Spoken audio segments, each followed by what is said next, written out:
Breaking news. Utter chaos forces coach into alternate methods to the match. In other news, Villa's bus was late to the Amex because of a car accident. Listen, I know Brighton was ripe for the picking in this game because their home form has been absolutely dreadful, but Steven Gerrard and his staff got the methods spot on. And they were helped a lot by two wonderful moments of quality, which paved the way to all 3 points. So I'm pulling out the good stuff, the best. In fact, this is the best I own.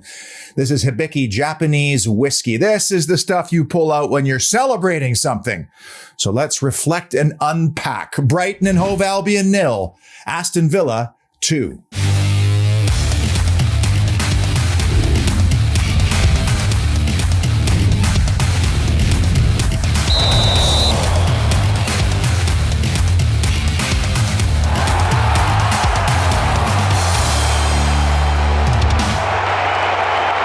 Welcome inside the Villa Parlour. Do you ever use an Instapot or a pressure cooker at home? They're very handy, but when you release the pressure, that's how it must have felt at the full-time whistle on Saturday. Oh my goodness. I mean, to do the double over any team is hard in the Premiership. So to get 6 out of 6 against both Everton and now Brighton, priceless 12 points. And for Ollie Watkins to finally score again, hopefully this reignites him a little bit. And by the way, 6 games played in the Premiership on Saturday, only 1 goal by all the home teams, and that was by Crystal Palace. That's weird. And you know, with everything happening in the world, I mean, here we've just come out of 2 years of a pandemic with all those restrictions, and boom, Russia invades the Ukraine. My 10-year-old son asks me the other day, Daddy, are we going into World War III? I mean, that is a question I never thought I'd be asked in my lifetime or wanted to be asked by my child. Gas is approaching $2 a liter. Everything is more expensive. Interest rates are going up. That's going to put pressure on people with variable mortgages like me. And our incomes are not going up. The pressure and the fear is rising. And so when your football club does not deliver, it's as if your soul is being sucked into a vortex, because that's our escape. It's family in football. That is it. So we needed this win, because I don't even want to think about the alternative had they not. Right, let's go. It's the Holy Trinity, the 3 big issues or moments that define Brighton 0, Villa 2, starting with the key statistics. And we suspected that the home side would probably boss possession, which they did, 66-34. And they had a great pass success ratio with almost 500 passes, 88% to 79. But that means absolutely nothing if it isn't meaningful, progressive possession with shots at the end. And look at the shots and the on-target ratio.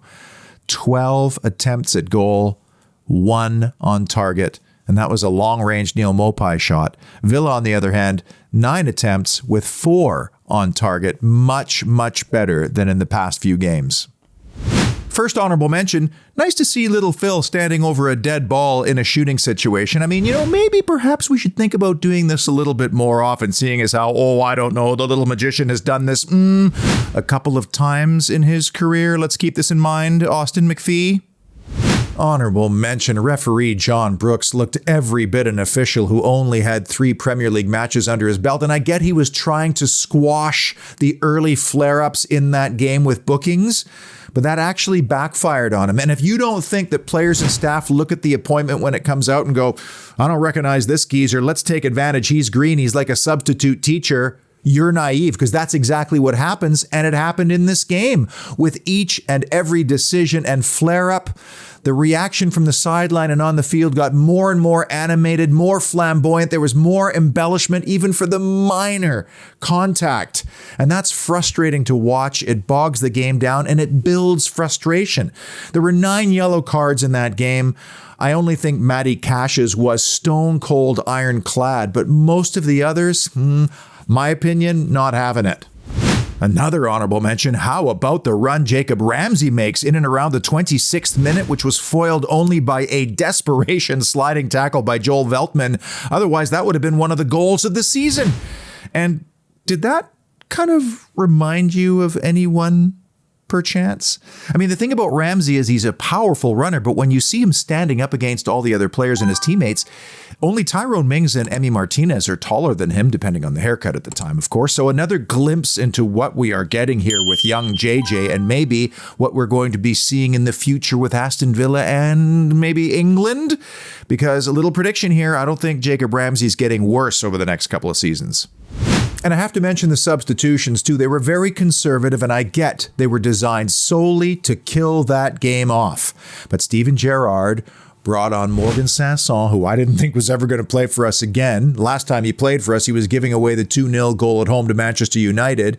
And a debut for Big Tim Iragbunam, who looked very assured. Now, these are two players who could, and I say could, play in that number 6 defensive midfield spot. They could, right?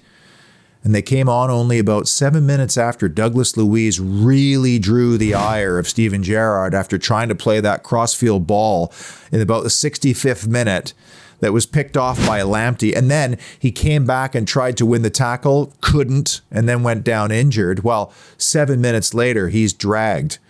So let's watch this space. Let's see if either Tim or Sanson could fight for that position and get more minutes this year.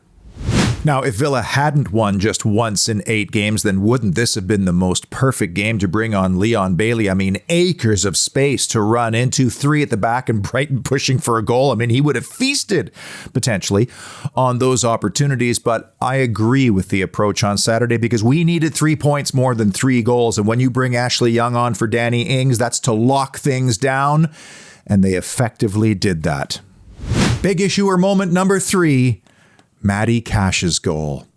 When the story of Aston Villa's 21-22 campaign is written, how big a goal will that be? I personally think it could be a monumental moment in the season. And that's for a couple of reasons. First of all, we know that Brighton's record is abysmal when they concede first, which they had done 15 times going into this game, winning only once. And Aston Villa's record is decent when they score first, although they have managed to lose 3 of those games. But it's something else. In football and in life, every once in a while, fate extends its hand.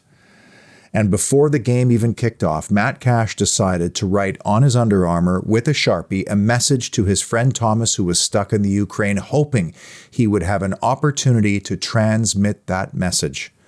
Lo and behold, the ball pops up to him at the edge of the 18-yard box. And did he have the courage and the precision because of that message he had written on his Under Armour to hit that shot and score the goal? Because if it was 1 inch to the left, it's off the post and out, and we're not talking about it right now. But it went in. It was on the right side of the post. It was the game-winning goal, only his second in Aston Villa colours, and the message to Thomas and everybody else in the Ukraine was transmitted. And just with that, the goal celebration message was not executed as perfectly as the goal was, because you take your jersey entirely off and it's a yellow card guaranteed 1,000 times out of 1,000, because IFAB makes the law and they haven't changed that one, Law 12, since 2004. In fact, Ollie Watkins comes over and he's saying to me, you could read his lips, why are you taking your jersey off? And what I don't understand is, why did Matt Cash have his halter monitor over top of his Under Armour? You're supposed to have your GPS bra right on your skin, then comes the Under Armour, and then your jersey. Then he would have just had to have pulled his jersey up to reveal the message to his friend Thomas, who's stuck in the Ukraine. A lovely gesture, but it's a yellow card all day long when you take your jersey off. Maybe that was part of the lack of preparation with showing up to the game late. We'll never know. And it worried me because, you know, he's a fullback, and I'm surprised they didn't put Tariq Lamptey on his side to run at him, because he now had to back off early doors in the game. But he went unpunished, even with a referee that was throwing around yellow cards like confetti. The message was lovely. The goal was sensational, and that's all we're going to remember. Number 2, Ollie Watkins' goal. Man, if there was ever anybody in Aston Villa colours that needed a goal, it was Ollie Watkins. And I said after the United draw that he was going to go on a little goal-scoring run here, because he now had Coutinho and Dean and their wizardry to set him up. He scored in both of the closed-door games during the winter break, and then he was millimeters from equalising at Newcastle. but this was a player who looked like the lack of goals was really starting to wear on him. And this was a game where, again, he had a tough time holding the ball up and keeping his team in possession. When Matt Cash scored, he barely celebrated, but when he did score, wow, what a celebration, what a moment, and you could almost see the pressure lifting off of his shoulders. And afterwards, did you notice the body language change in him? He was more upright, and when he went pressing, he was hunting like the Ollie Watkins of old. And the goal was way more difficult than most people will appreciate. When he was breaking in, my fear was that he was actually taking too wide a course, but does he do ever so well? This felt like Ollie Watkins from early last season. The little bent runs, the acceleration, the power to hold off a defender, and then squeezing it into the only place that is available on goal. And credit to Tyrone Mings, because it was the perfect ball, and he clocked it right away. And how about the little point to the badge from Ollie Watkins? There's been a lot of speculation around social media that Ollie's not happy anymore and he wants out of Villa Park ever since Dad left. Let's hope now this kickstarts a run for this player. And the number one big issue or moment that defined Brighton 0, Villa 2, the tactical approach.